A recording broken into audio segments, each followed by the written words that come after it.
우리가 이 팔복이라는 주제로 서먼 시리즈를 보고 있는데 오늘은 5번째 시간입니다. 자비라는 단어를 갖고 예수님께서 풀어 가시는데요. 우리가 4가지 질문을 하기 원합니다. Mercy, 자비란 무엇인가? What is mercy? 그리고 자비로운 사람은 누구인가? What does a merciful person look like? 세 번째는 자비로운 사람은 항상, always 자비를 베풀어 하는가? 네 번째는 여기서 자비로우신 자만이 하나님의 자비를 받는 이유는 무엇인가? 이 4가지 질문 통하여 예수님이 얘기하시는 자비란 이 복을 나누겠습니다. 첫 번째의 질문입니다. 자비란 무엇인가? What is mercy? 여러분은 이 자비, mercy, 긍휼, 불쌍히 여김 그런 여러 가지 단어를 사용하는데요. 여러분은 mercy, 자비가 무엇이라고 생각하십니까? 제가 어렸을 때에 주로 남자들이 많이 하는 게임인데요. 서로 마주보고 이 손을 이렇게 겹칩니다. 그래서 이제 손싸움 하는 것이죠. 그래서 손을 비틀거나 손을 꺾죠. 그러면서 이기는 사람이 갈라지는데요. 지는 사람은 어떻게 해요? Mercy, mercy, 자비, 자비 하면 이제 게임이 끝난 겁니다. 손이 센 놈이 이기겠죠.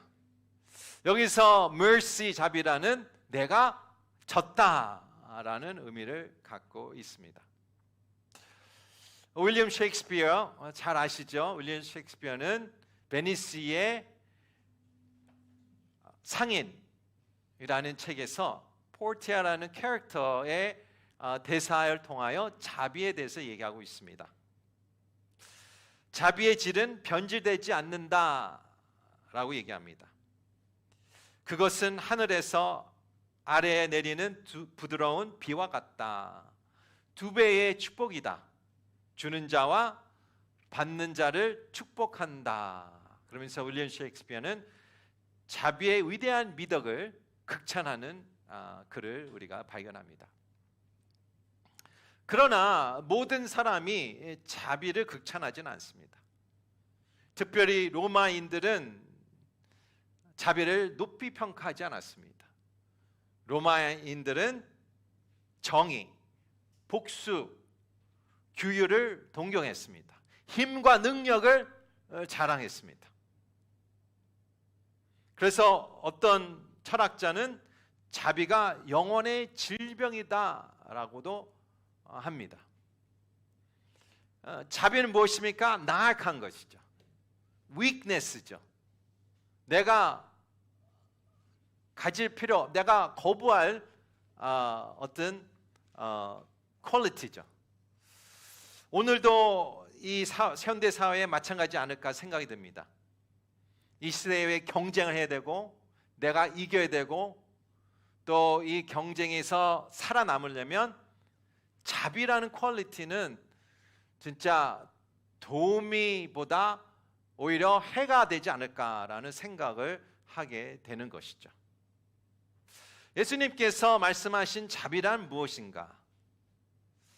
여기는 인간의 수준보다 더 높은 수준에서 우리가 발견해야 되지 않을까 생각이 듭니다. 어떤 인간의 감정을 얘기하는 게 아니죠. 어떤 종류의 세속적인 원리를 말하는 것이 아닙니다. 그렇게 보면 한 사람이 하늘로부터 받는 자비를 통하여 이 인생이 변화되는 모습이 아닐까 생각이 듭니다. 한국말로는 자비로운, 영어는 merciful. 이 헬라어 단어는 엘레모네스라는 단어입니다. 자주 나오는 단어죠. 신학에서 자주 나오는 단어입니다. 히브리어에서는 헤세드라는 단어로 자비, mercy. 긍휼이라고 표현하고 있습니다. 이 엘레모네스라는 단어는 무엇일까? 고통받는 사람들 돌보는 것을 의미하죠. 괴로운 자를 돕다는 것입니다. 비참한 자를 구하라는 것입니다. 그것이 성경의 배경적인 자비라는 의미입니다. 그렇다면 두 번째에 질문하길 원하는데요. 두 번째 질문 한번 같이 보겠습니다. 같이 읽을까요? 시작. 자비로운 사람은 어떤 사람인가? What is a merciful person like or look like? 여러분은 merciful person, 자비로운 사람이면 누가 떠올릴까요? 엄마가 떠올 수도 있고, 아빠가 떠올 수 있고, 할머니가 떠올 수도 있겠죠. 그러나 우리가 가장 예를 들어 가장 좋은 예는 예수 그리스도가 아니겠습니까? 이 사복음서를 봐도 예수님께서는 이 본인의 긍휼함, 자비를 어떻게 표현하셨습니까? 아픈 자에게, 눈먼 자에게, 안진뱅이에게, 가난한 자에게, 창녀들에게, 외로운 자에게, 버림받은 자에게, 슬픔에 잠긴 자들에게, 사랑을 받지 못한 자에게 하나님께서는, 예수님께서는 자비를 베푸셨습니다. 어떤 한 번은 장례 행렬을 멈추셨습니다. 왜냐하면 장례 행렬에 이 어머니가 우는 모습에 너무 마음이 감동을 받으신 거예요. 그 어머니는 과부된 여인인데 아들을 잃은 거예요. 남편 잃고 자녀 잃은 여성은 그때는 다 잃은 거죠. 그래서 예수님께서 그 장례 행렬을 멈추고 그 관에 안수하며 그 아들을 다시 살리십니다. 할렐루야. 하나님의, 예수님의 그 깊은 자비를 우리가 볼 수가 있습니다. 또한 자비로운 사람은 어떤 모습일까? 마태복음 9장 10절과 13절의 말씀입니다.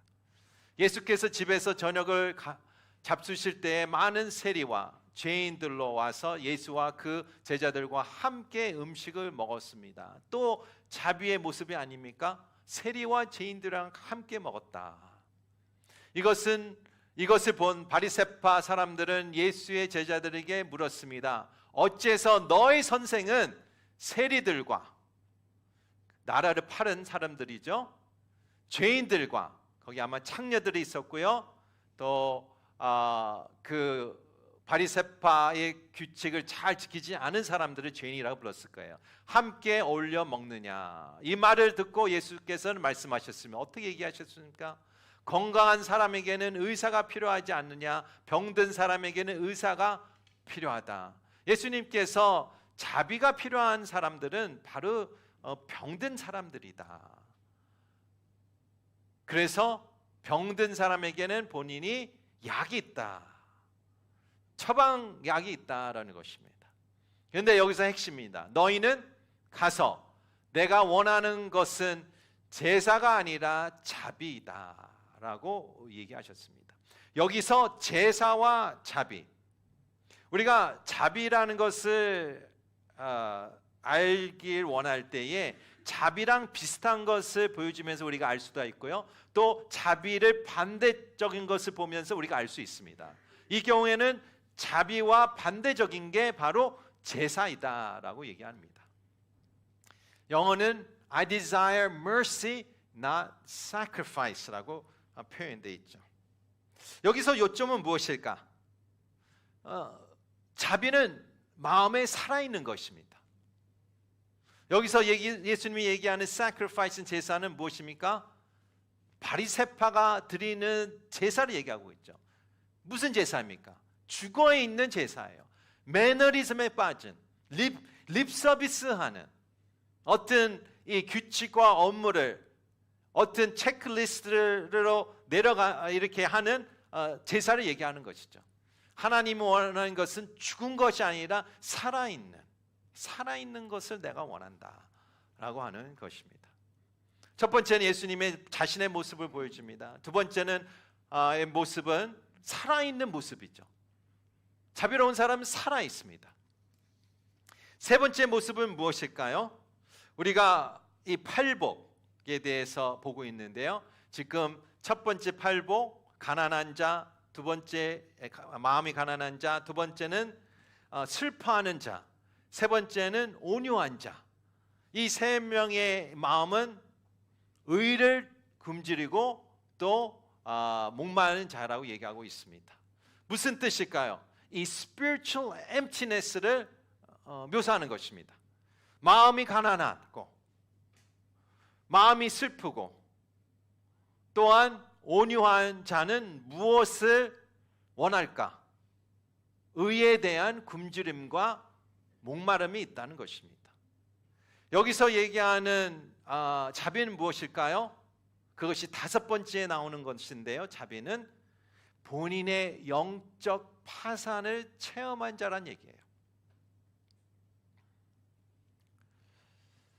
하나님의 의를 왜 목말라 할까요? 내 자신의 죄를 깨달아서 그런 것이죠. 내가 얼마나 영적으로 아무것도 없구나 라는 깨달음이 바로 그런 사람입니다. 그래서 우리가 팔복 네 번째, 다섯 번째 시간인데 전반전을 지나왔어요. 전반전은 무엇입니까?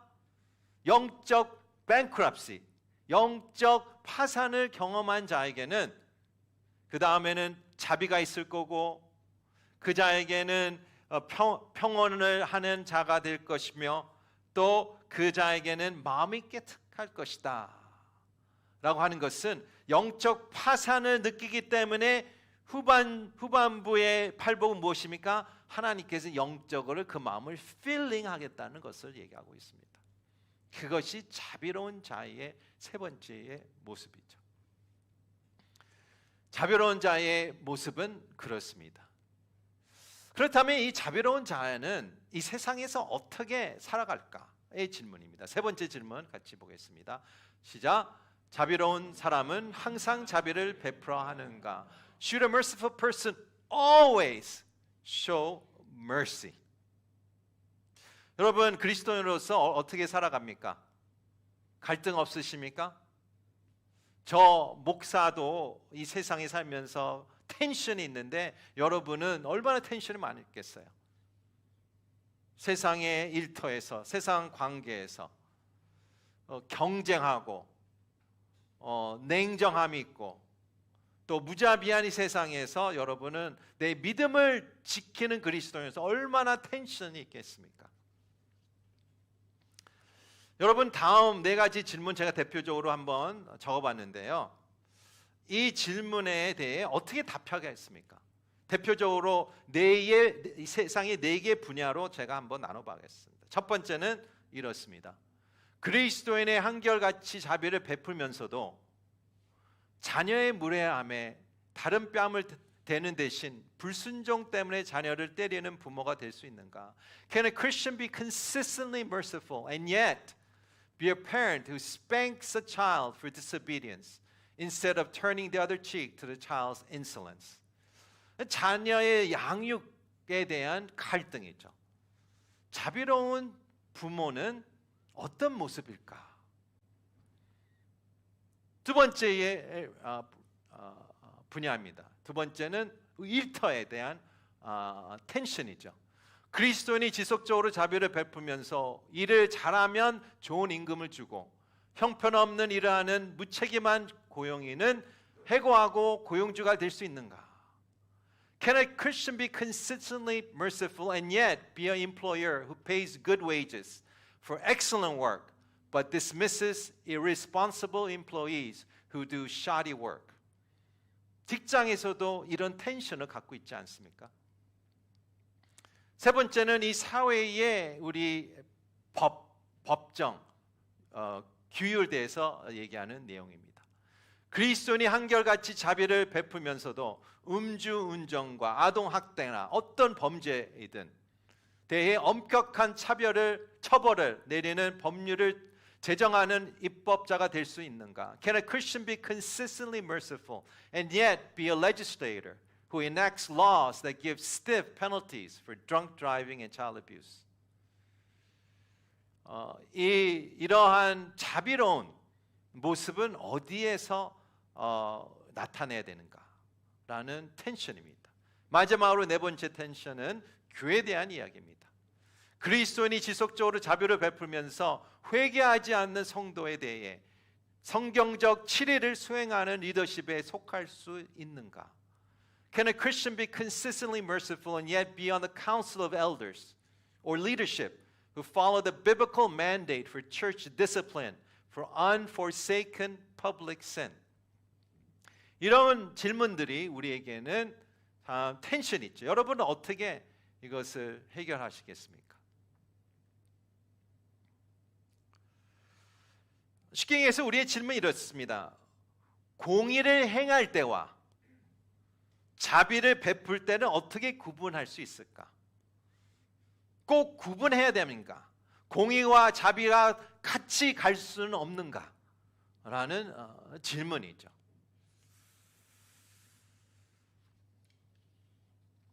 성경에는 모든 상황에 대해 지시와 규칙을 제시 안 합니다.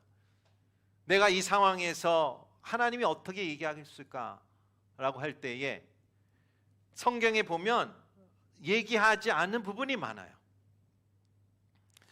그게 성경의 의도적인 것 같습니다. 왜냐하면 하나님이 원하는 사람은 이렇지 않습니다.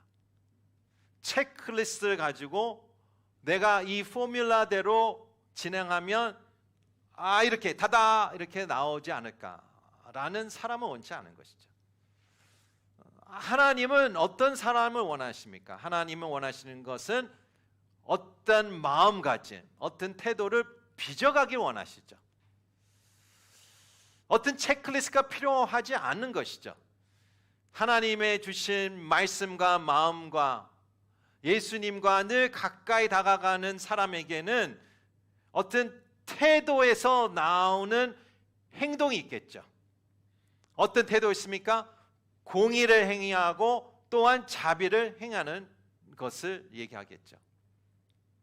텐션이 없다는 것은 아닙니다. 텐션은 늘 있을 것입니다.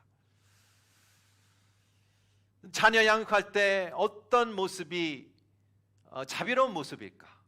자녀를 훈계하면서 때릴 때에 어떤 모습일까?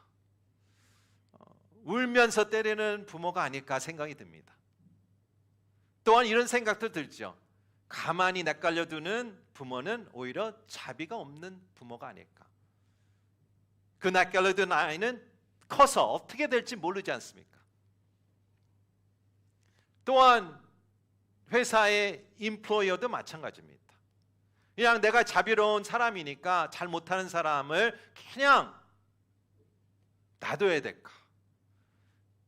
그 사람을 해고하는 게 자비롭게 굴지 않는 것인가? 그런 텐션. 또 사회도 마찬가지고 교회도 마찬가지입니다. 예수님이 원하는 것은 하나님의 주신 그 마음의 가짐으로 우리가 자비가 꼭 공의와 분리된다라는 그 답을 구하지 않기 원합니다. 자비로운 사람은 공의가 있는 사람이고요. 공의가 있는 사람은 자비로운 사람입니다. 그래서 자비로운 사람은 항상 자비를 베푸는 거는가? 예스죠, 예스. 예수 그리스도 닮은 자는 항상 자비를 베풀죠. 그 안에 공의가 있다는 것입니다. 지혜가 있다는 것입니다. 마지막 질문 같이 보겠습니다. 시작. 자비로우신 자만이 하나님의 자비를 받는 이유는 무엇인가? 이 구절에 그러지 않습니까? 자비로운 자는 자비를 받는다. 이게 포뮬라일까? 그러면 내가 자비로운 사람이 아니면 하나님의 자비를 받지 못하는 것인가? 이 자비라는 것은 구원인과 연결되는 것 같은데 내가 구원을 못 받는 것은 자비롭지 않아서 구원을 못 받고 은혜를 못 받고 하나님의 용서를 못 받는 것인가? 이게 도대체 무슨 말인가? 오늘 마태복음 18장의 귀한 스토리를 통하여 이 네 번째 질문이 이렇게 풀어가지 않을까 생각이 듭니다. 우리 23절부터 27절의 말씀 같이 천천히 읽도록 하겠습니다. 시작. 그러므로 하늘나라는 마치 자기 종들과 빚은 계산하려는 왕과 같다. 왕이 결산을 시작하자 1만 달러를 빚진 사람이 왕 앞에 나오게 됐다. 그런데 그는 빚값을 돈이 없어서 때문에 주인을 그 종에게 그 자신과 아내와 처녀 전 재산을 받아들도록 했다. 그랬더니 종이 그 앞에서 무릎을 꿇고 간청했다. 조금만 참아주시면 모두 갚아드리겠습니다. 주인은 그 종을 불쌍히 여겨 그를 넣어주고 빚을 없애주었다. 아멘. 이 스토리 잘 아시죠? 주인님 한 번만 봐주세요. 시간만 조금 더 주세요. 한 번만 봐준 게 아니라 시간만 더 준 게 아니라 아예 탕감을 받았습니다. 할렐루야. 근데 얼마나 탕감 받았어요? 1만 달란트. 얼마인지 잘 모르시죠? 정확하게는 우리도 잘 몰라요. 어떤 ballpark figure는 알 수 있죠. 근데 엄청 큰 돈이라고 얘기하는 거예요. 여기는 어떤 분이 환전인가요? 계산을 했는데 3 billion dollar 30억 US 달러라고 계산을 한 분이 계십니다. 스토리가 여기서 끝나지 않죠. 이 남자는 큰 탕감을 받고 바로 나가서 자신에게 빚진 사람을 찾아갑니다. 100데나리온을 빚진 사람을 가서 목을 조릅니다. 빨리 내놔. 내 거 당장 안 주면 너와 너의 가정을 다 감옥에 넣겠다. 그 상대방이 어떻게 얘기해요? 똑같은 얘기했겠죠. 한 번 불쌍히 달라고, 기회를 달라고, 시간 좀 조금 달라고. 안 된다. 너는 바로 들어가라.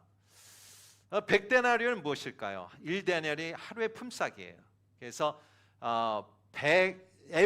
100날의 품삯을 빚진 사람입니다. 이 스토리의 결론은 어떻게 될까? 이 주인이 이 얘기를 듣고 이 무자비한 자를 불러 징계하는 것을 끝납니다. 이렇게 얘기하죠. 내가 너를 불쌍히 여긴 것처럼 너도 내 동료를 불쌍히 여겨야 하지 않았느냐. 그 주인은 화가 나서 그 종을 감옥 관리들에게 넘겨주며 빚진 것을 다 갚을 때까지 감옥에 가뒀다. 이 네 번째의 스토리를 퀘스천을 우리가 다시 생각하기 원합니다. 자비로운 사람만 하나님의 자비를 받는 것인가? 이 스토리 한번 턴어라운드 시킬게요. 거꾸로 한번 보겠습니다. 왕에게 1만 달란트 빚진 사람이 있었습니다. 그러나 그는 자비로운 삶을 살기로 결정합니다. 그는 빚지고 있다는 것이 어떤 마음인지 잘 알고 있는 사람이었습니다. 그래서 수시로 그에게 빚진 주변 사람들에게 탕감해 줍니다. 이 사람에게 10데나리온, 저 사람에게는 50데나리온, 저쪽에 있는 사람에게 100데나리온을 탕감해 주죠. 그런 삶을 살아왔어요.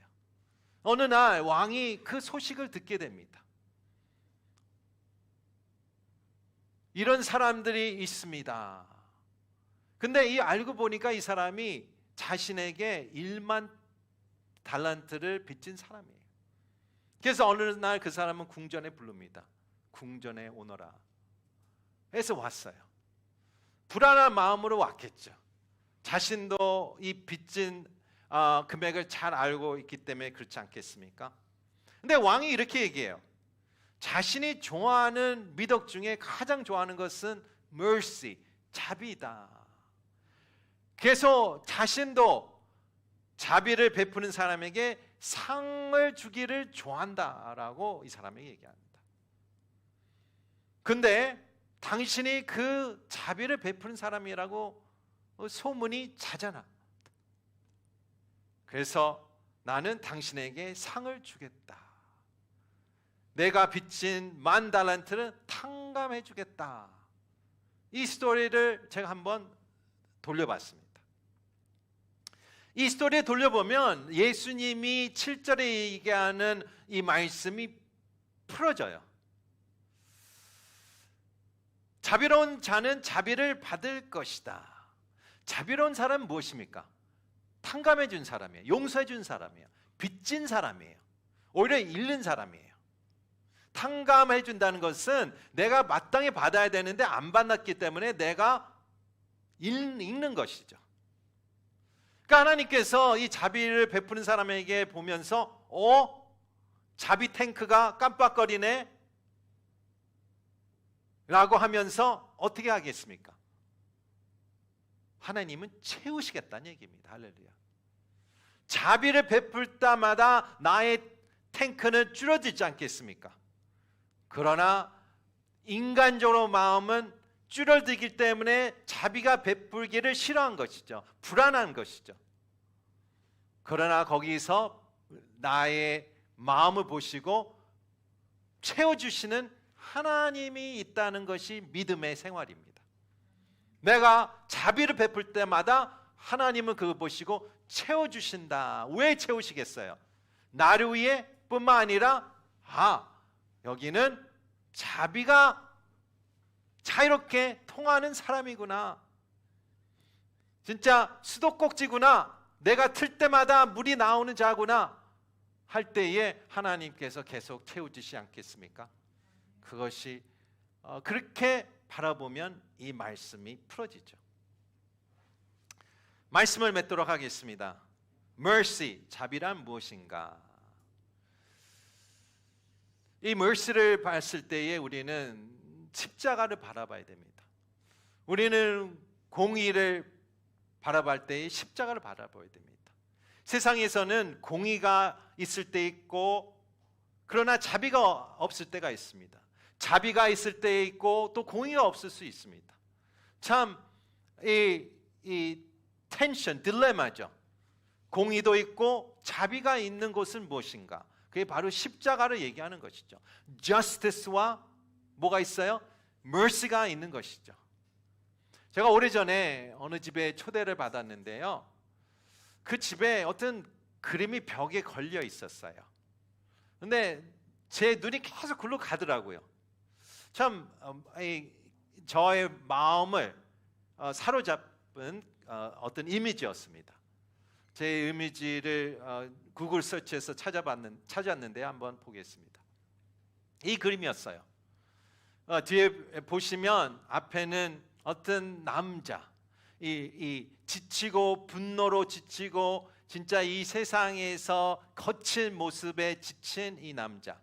뒤에는 뭐 당연히 예수 그리스도가 뒤에서 이 아들을 안아주고 지탱해주고 사랑으로 끌어안는.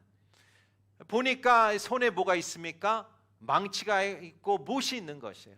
자신을 십자가에 못 박은 이 아들을 예수 그리스도는 뒤에서 사랑으로 안아주는 게 진짜 이게 자비가 아닌가, mercy가 아닌가라고 생각합니다.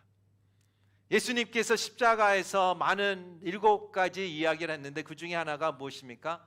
이런 이야기예요. 아버지, 저들을 용서해 주소서. 저들이 자기들이 하고 있는 일을 알지 못합니다. 그것이 진짜 이 세상에 찾을 수 없는 세상의 자비로운 마음이 아닐까 생각이 듭니다. 여러분도 이 세상을 면서 늘 텐션이 있을 것입니다.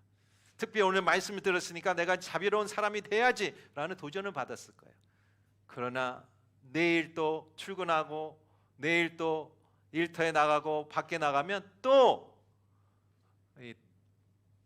나의 반대의 이 물결과 흐름을 내가 또 맞아야 됩니다. 이 텐션 가운데 어떻게 살아갈까? 그러나 분명히 우리가 기억할 것은 하나님께서는 우리가 자비로운 모습을 나타내기 원합니다. 세상은 자비로운 사람이 없어요. 그러기에 하나님께서는 더 원하시고 분명히 내가 자비로운 사람이 되기를 하나님의 은혜와 하나님이 우리를 도울 것입니다. 여기에 하나님 주신 말씀을 꼭 진리로 받아들이기 원합니다. 자비로운 자는 무엇을 받습니까? 자비를 받을 것입니다. 하나님의 자비, 또 하나님 사람들의 자비를 받을 것입니다. 우리 같이 기도하겠습니다.